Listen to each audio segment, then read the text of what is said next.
In the summer of 2003, my husband and I bought an 8-acre peach orchard ranch on the outskirts of Fresno. The house was beautiful and built fairly new. My husband is a mechanical junkie. Anything with an engine he bought. It was almost a hobby of his to buy things, fix it, and then move on to new projects. He placed most of his tools and toys over at the storage, which was about an acre away from our house. Every night, I would go with him to help him fix his cars and toys there. It didn't matter how late or dark it was, he would fix and fix until he was happy, and then we could go back to our house together. I would hate it, but I had to help him since I was his only help. Because we were so busy, we never thought of being scared or anything in the dark. Plus, my husband didn't believe in ghosts. We never had any problems until one cold, foggy night in January of 2004. With the lantern lit up and flashlights in our pockets, we started fixing up an old '89 Toyota truck that we had bought a week ago. Forgetting to grab the drill, I ran about 12 feet away to where his tool bag was and ran back to him. Being the clumsy person I am, I accidentally dropped the flashlight near his head. Alas, I handed him the drill and bent down to pick up the light. While I was looking down to the left, I thought I saw some ashy pale white legs a few feet away from us at the rear. I shook my head and brushed it off and kept my attention and light on his work. He told me to work on the other side, and so I did. But as I walked over to the other side, I felt a cold hand on my shoulder. I thought it was my husband and turned around. I heard a faint whisper, "Help," by my ear. I ran over to my husband. Trying to act cool, I asked him, "You need help?" He scolded me for not finishing and bringing over the caliper and rotor. As we were walking to the other side of the car, I saw a faint image of a girl with wavy hair at the rear of the truck. I closed my eyes and opened it again. She was still there, staring back. I grabbed my husband's shoulder and told him I was scared and we should leave. He started to make fun of me and promised me that we would leave just as soon as we were finished. Just as he bent down, ready to take apart the rim of the truck, we heard a loud girl cry, more like a warning. Then he saw her, standing at the rear of the truck. He grabbed his bag so fast and ran, leaving me behind. Too scared, I ran too. 2 days later, at 6:40 p.m., the sheriff and police were on our property. They told us that the neighbor had found a body at the edge of our peach orchard connecting to his property on the west. Sure enough, it was a girl's body. This was a story that was told to me by my mom, and it takes place in Laos. My uncle was coming home late one night from hunting all by himself. He has to walk through a path, the path in which is very steep and by the edge of the mountain. The night was dark, and with no flashlight, my uncle used what nature could provide for him, the moon's light. As he was walking down the mountain path back to his village, he started to hear a lot of noises, as if there were people coming up the mountain. The noises started to get clearer and clearer as he heard the sounds of people crying and talking at the same time. He stopped and listened carefully to what was going on. The sounds became louder and louder, as if it's coming towards him. He quickly looked around and found a big bush next to the path. He went behind the bush and waited to see what was causing so much commotion. As he peeked through the bush, he saw many shadows carrying a dead body on a horse. Then he heard a voice which he could recognize. The voice belonged to one of the men in the village. The man said, "Be careful, it's slippery. You might fall and drop the body." At this point, he was curious to see whose body was on the horse. Since he's from the village and knows everyone, he wanted to find out who it was. When he took a closer look at the top of the horse, there laid the oldest woman in the village. My uncle thought it was impossible. When he left for hunting, the old woman was still very healthy and perfectly fine. There was no way that they could do the funeral this fast, even if she was to pass away. He froze in his thoughts as the shadows walked past him. Minutes later, he got up and walked down the mountain. The next day, he went out to see the old woman to make sure that what he saw yesterday was not real. When he got there, he was happy to see that the old woman was still healthy and alive. He left home and a couple of days went by. He was at home chopping wood when he heard the news that the old lady had passed away. He attended the funeral, and because she was the oldest in the village, everyone helped out. When the time finally came for them to take her body to the grave, the whole village followed as the men carried her up the mountain. As they carried the body up the mountain, he was right behind them so he can help carry if one of the men were to get tired and needed rest. Just as they got closer to the spot where he heard the noise, it came to his mind that the noise he heard that night was the same noises that he is hearing now. He stopped and looked behind him. The view looked exactly the same as the one he was looking down that night. The long line of crowded people crying and talking. Then he heard the very same words he heard that night. Be careful, it's slippery. You might fall and drop the body. It was the voice of his friend. That night, he had seen what was going to happen. He had seen the souls traveling the same path that they were traveling on now. Has anyone here read or followed David Paulides' books on missing people? I've read a few books, and some of the missing people's cases are strangely similar to the stories my parents told me and the many Hmong stories that I've read and heard about how Hmong people would go missing in the jungle. Moreover, I too have had a strange experience in the jungles of Thailand. First, I'll say that a certain portion of my experiences may seem non-believable, but this truly happened to me. The reason why I am posting this here is that I want to see if there are any other Hmong people that have had the same experiences or some similar input. To this day, I am still looking for answers. In 1989, my family was in the midst of prepping our long journey to the United States. We only had about a month left before departure, and we were given instructions on what to do and what not to do. Basically, we were told to not do anything stupid. This made my mom paranoid and was focused on not doing anything stupid. My father, on the other hand, was more relaxed because he wanted to go hunting one last time before departure. Of course, my mom refused, but being that day and age, my father always gets his way. He packed his gear and he went into the jungle. I was 4 years old at the time, and I was only going because I was the oldest son. None of my uncles or father's friends were available.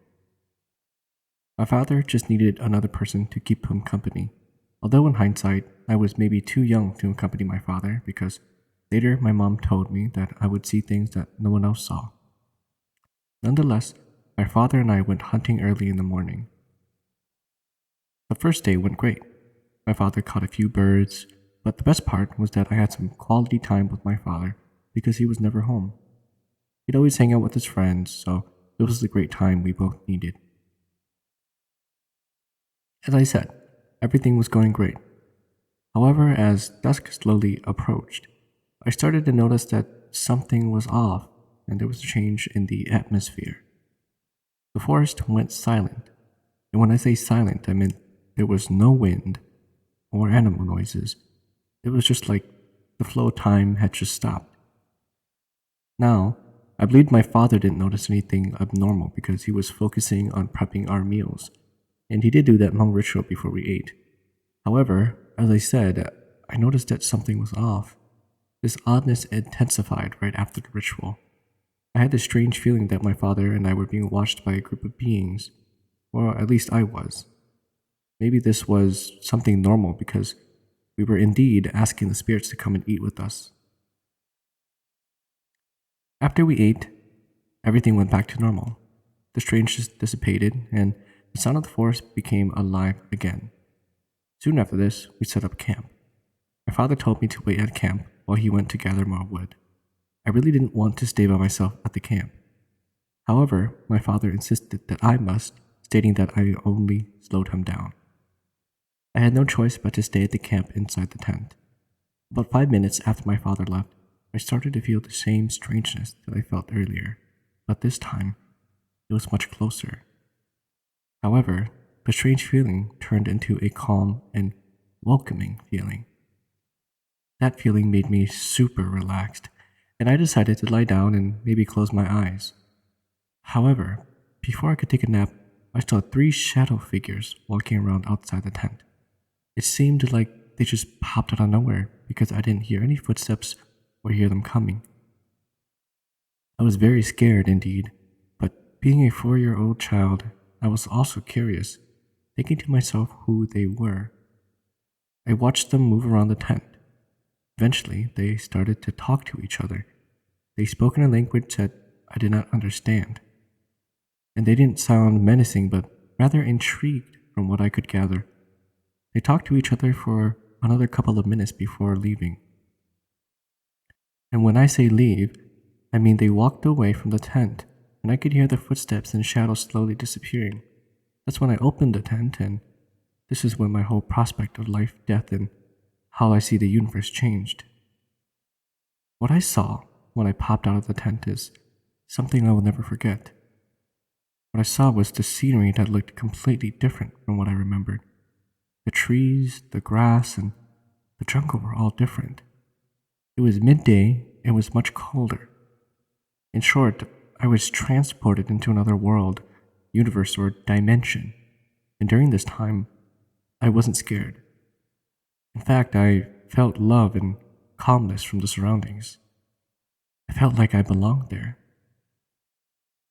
And after the initial shock, I walked around the area by the camp. I didn't want to go too far because I was still waiting for my father to return. However, I was really curious and started to wander further and further outside the camp area. As I walked away from the camp, I could hear people talking in the same strange language I heard earlier in the distance. It was full of laughter and cheerful talking. Eventually, I met someone. That someone was a child, and that child was playing outside far from the others. That boy was much taller than I was. I'll say that he was probably around 7 or 8 years old. The boy seemed to have had a mixture of Asian and Caucasian features. Anyhow, as I was walking quietly, I startled him. We looked at each other for about a few minutes before he said something to me. But of course, I didn't understand what he said, and I didn't say anything just yet. However, I think he was asking for my name. After the initial interaction, he took my hand and tried to take me with him. It was not like I was being forced. No, I believe he was trying to get me to go with him to see his family. Of course, I didn't want to go. I told him that I must wait at the camp for my father. And although he didn't understand what I was saying, I think he knew that I couldn't leave with him. After a few more silent minutes of just looking at each other, he dropped my hand and left. But before he left, he said something else. I think he was asking me to wait there because he was probably getting his parents to come and see me. I believe I waited for about 10 minutes after he left and decided to head back into the camp. When I got back to the camp, I was tired and wanted to close my eyes.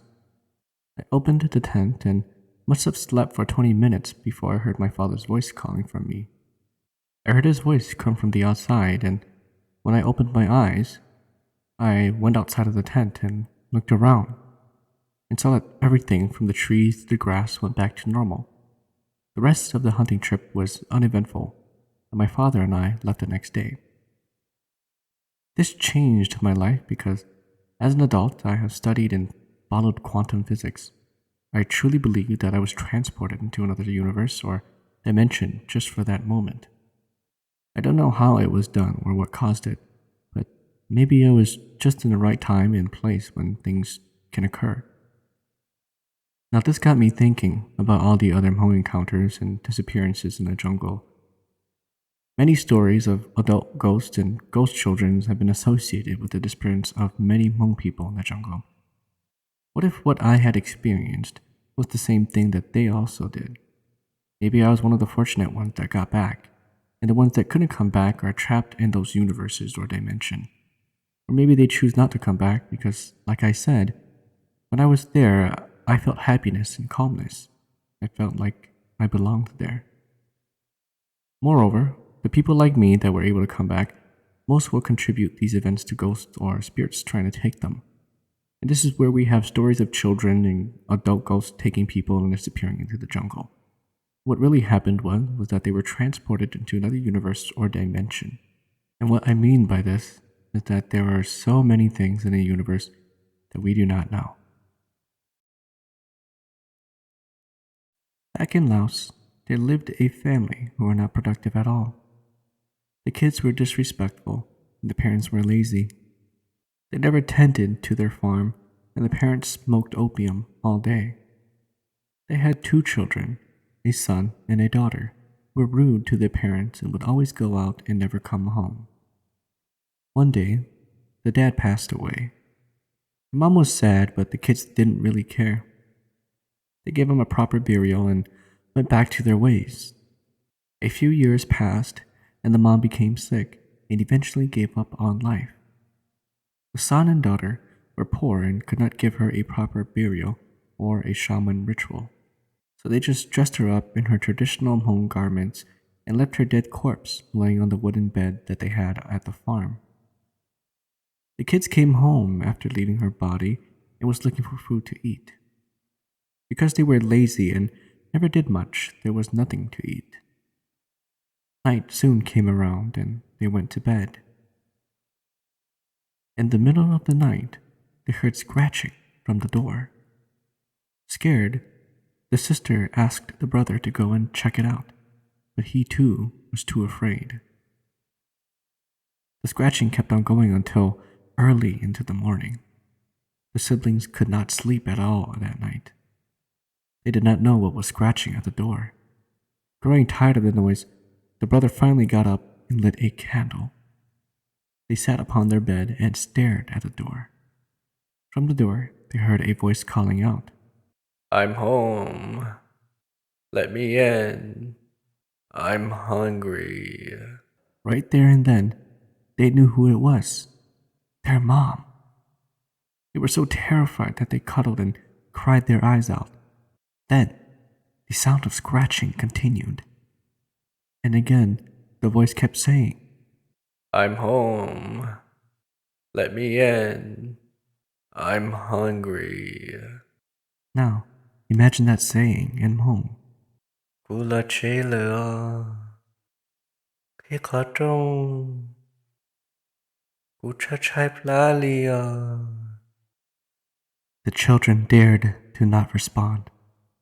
So the dead mother became desperate. She stuck her hand under the door. Her hands were all shriveled up and her nails were black.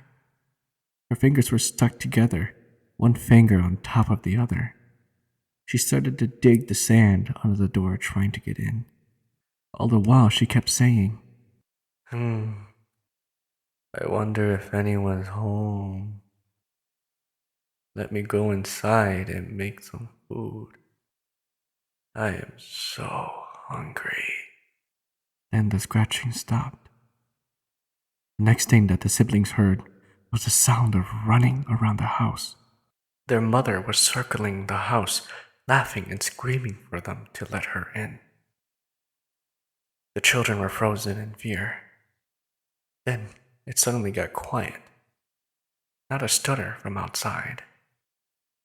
All of a sudden, the voice was right next to the wall outside their bed. I know you are here. The daughter let out a shriek, and it was quiet again. A few minutes later, there was a scratching at the door. I will eat you kids when I get in there. Dig, dig, dig. All through the night, she tried to dig her way in.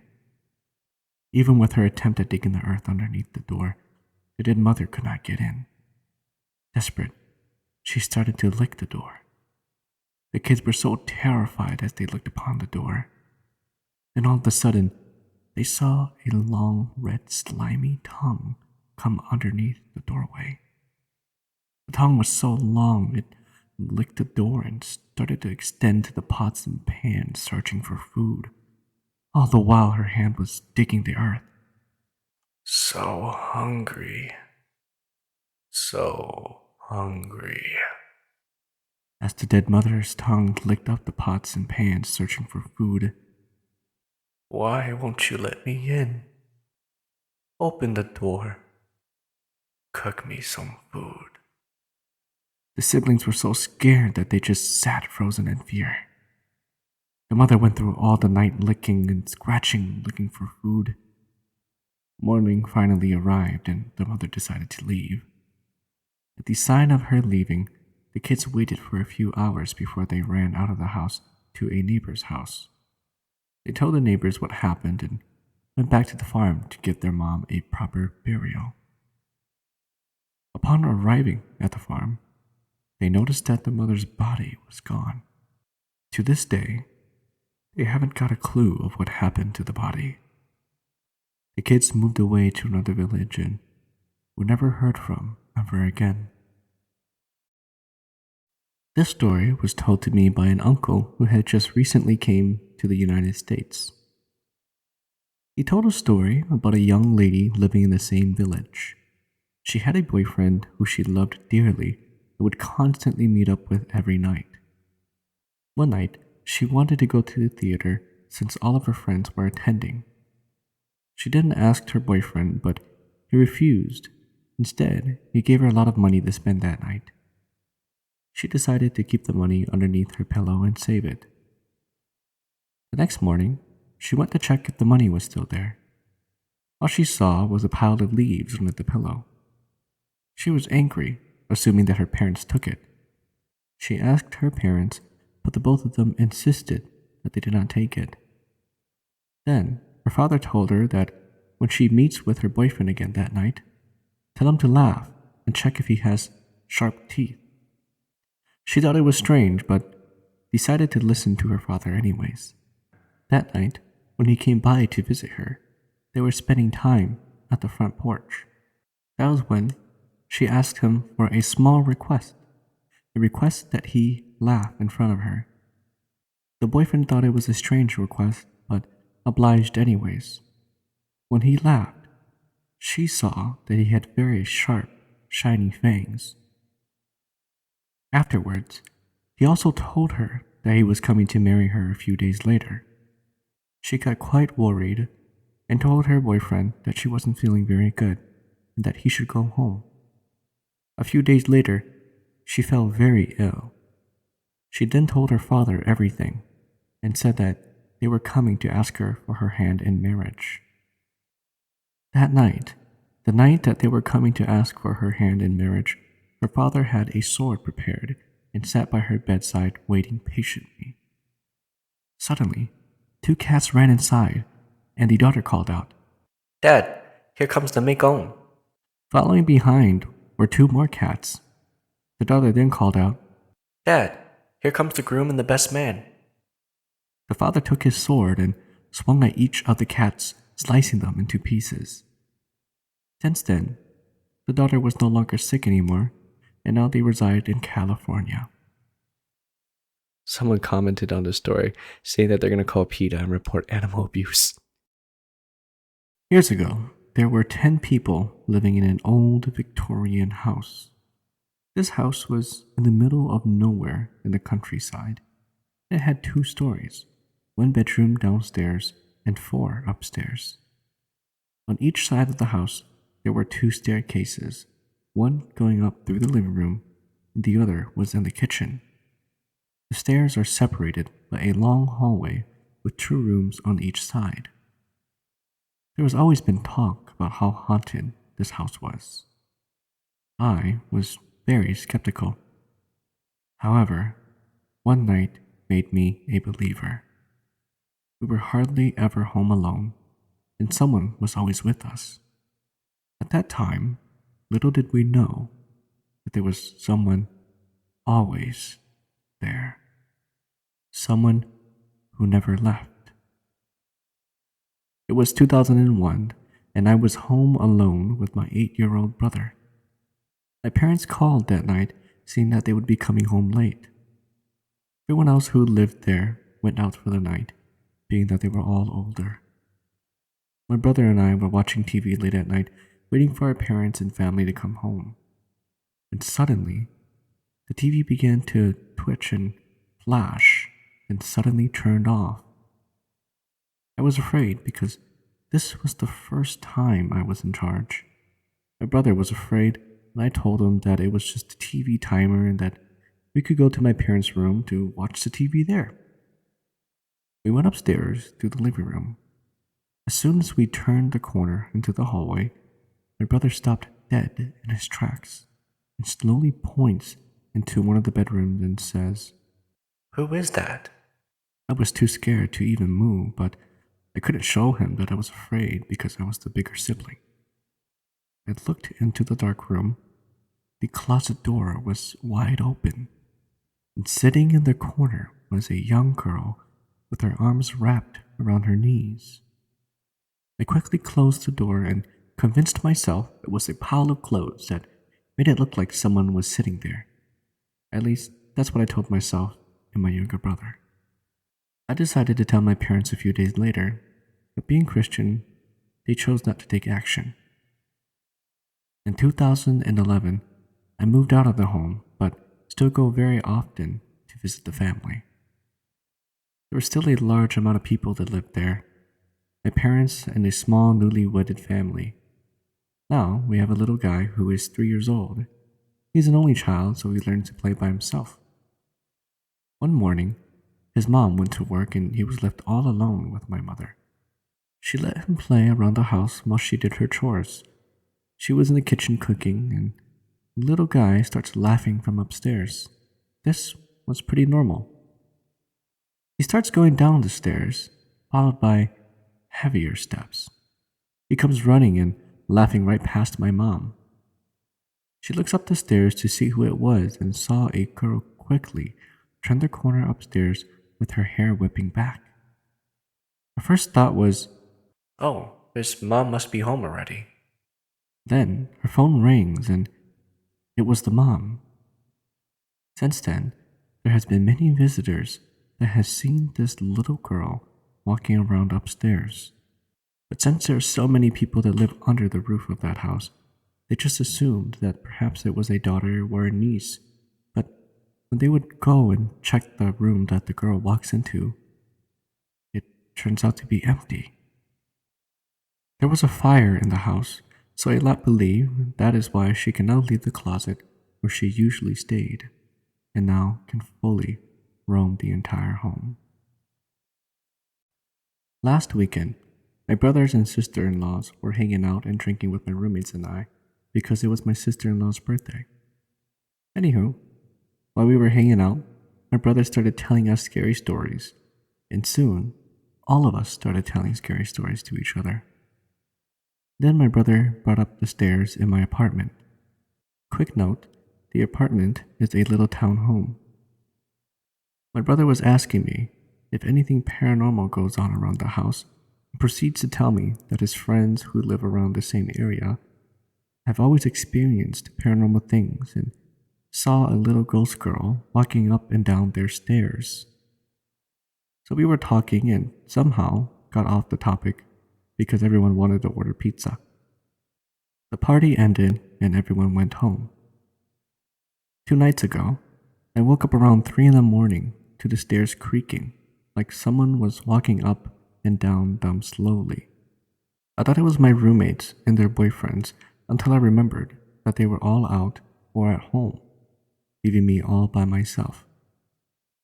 I then automatically thought back to what my brother was telling me and got scared that there might be a ghost girl on my stairs, so I hid under my blanket until it got extremely hot and I was sweating like crazy. I could not stand it anymore, so I decided to check it out. I grabbed my thick, furry blanket and covered everything but my face and opened the door slowly. To my surprise, I could see that the kitchen light was on, oddly. Not all the kitchen lights were on. just the one above the oven, letting me see just glimpses of what was out there. Before I turned to my left to go down the stairs, I flicked the light switch and looked down.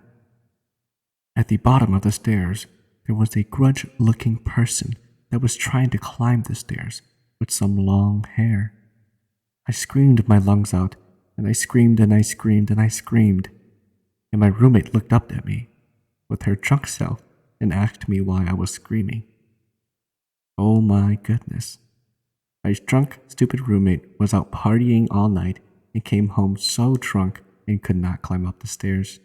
Nearly scared my spirit away.